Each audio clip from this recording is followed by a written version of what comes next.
in Romans chapter 8 and verse 6, he said, for to be carnally minded or fleshly minded is death, but to be spiritually minded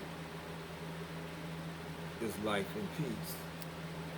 What he's saying there, to be fleshly minded, your mind attending to what your flesh wants, will result in death. But you still have, born again believers still have sin nature. But if you're spiritually minded, you pay attention to what the Holy Spirit is saying and instructs, then it results in life and peace. Notice he's still separating the mind and the flesh. And you have the choice, and he's still acknowledging that the sin nature is there. Let me go to verse 13. For if ye live after the flesh, ye shall die.